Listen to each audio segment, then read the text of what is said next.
मिफ्ता साहब, मुआशी एजेंडा आप कह रहे थे कि ज़ाहिर है कि पुराने वो जो लोग हैं उनके पास नहीं था, या फिर ये है कि गुर्बत बहुत बढ़ गई है।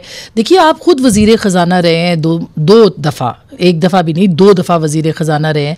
कौन सा ऐसा सिग्निफिकेंट चेंज था जो कि आप लेके आए और लोग आपकी तरफ एक मुआशी प्लान के लिए देखें?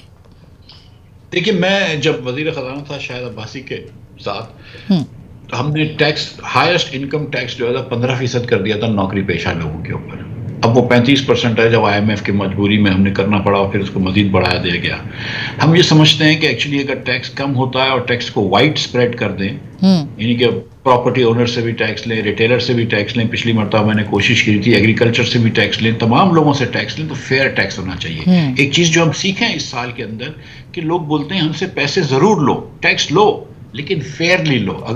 अगर एक आदमी 10 लाख रुपए कमा रहा है और उससे आप 3 लाख रुपए ले रहे हैं, और एक आदमी 2 करोड़ रुपए कमा रहा है उससे भी आप 1 लाख रुपए ले रहे हैं, तो ये ज्यादती है। तो टैक्स लें। और जो मैं आपसे बात कर रहा था कि एक शख्स ने अगर अपना वादा पूरा किया हो इस समाज से कि मैंने मेहनत भी करी, मैं पढ़ भी रहा हूं, मैं मेहनत भी कर रहा हूं, तो फिर मुझे बच्चे की कफालत क्यों नहीं होती? क्योंकि आप लोग खसारा करते हैं। हम 100 अरब रुपया PIA में नुकसान कराते हैं, हम 800 अरब रुपया SOE में नुकसान कराते हैं, हम हुकूमत में नुकसान करते हैं, और उसका खमियाजा लोगों को भुगतना पड़ता है, महंगी बिजली में, महंगी गैस में, महंगे एयर के फेयर के अंदर, महंगे टैक्स के अंदर। तो ये लोग कह रहे हैं कि ये ज्यादती हमारे साथ ना करो। तो हमारा जो कोशिश है, और देखिए नई पार्टी की बात जहां तक है, मुस्तफा भाई इस पर बात करेंगे।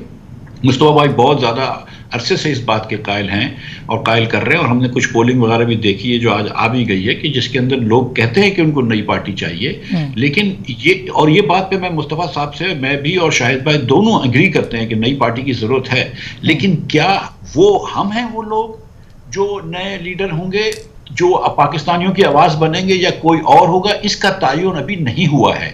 और ये बात हम सोच रहे हैं, हो सकता है हम हो सकता है कोई और हो, लेकिन मेरी कम अज कम एज अ पाकिस्तानी ख्वाहिश है, एज अ पाकिस्तानी बिजनेसमैन ख्वाहिश है, एज अ पाकिस्तानी शहरी, मुहिब वतन शहरी की तरफ ख्वाहिश है कि अल्लाह करे कोई ना कोई ऐसी लीडरशिप उभरे कि जो आम पाकिस्तानी की बात करे। क्योंकि सच्ची बात यह है मेरी बहन कि इस वक्त जो हमारी जो 3 मेन स्ट्रीम पार्टियां हैं, वो अपने मसाइल में इतना उलझ गई हैं, अपनी चीज़ों में इतना उलझ गई हैं कि वो अपने जो मामलात हैं उनको ही सीधा कर रहे हैं, और जो आवाम है जो इस वक्त पिस चुकी है महंगाई के अंदर, बिजली का बिल, आटा, चीनी, उसको भी कोई उम्मीद नहीं है कि चीजें ठीक होंगी। यही तो मुस्तफा भाई बात है। बात करें, मैं आपको सच बताऊं, माजरत के साथ ये आखिरी बात कहूंगा कि मुस्तफा नवाज खोकर, शाहिद अब्बासी और मिफ्ता इस्माइल के अलावा किसने बात करी है पिछले 1 महीने में महंगाई की? किसने बात करी है पिछले 1 महीने में बिजली के बिल की? किसने बात करी है कि पाकिस्तान में तालीम बच्चों को हम नहीं दे रहे? किसने बात करी है कि पाकिस्तान में पॉपुलेशन कंट्रोल होना जरूरी है? ये तो कोई लोकल बॉडीज के अंदर हमको एम्पावरमेंट करना है, ये तो कोई बात ही नहीं करता। देखिए, वादे नारे तो बहुत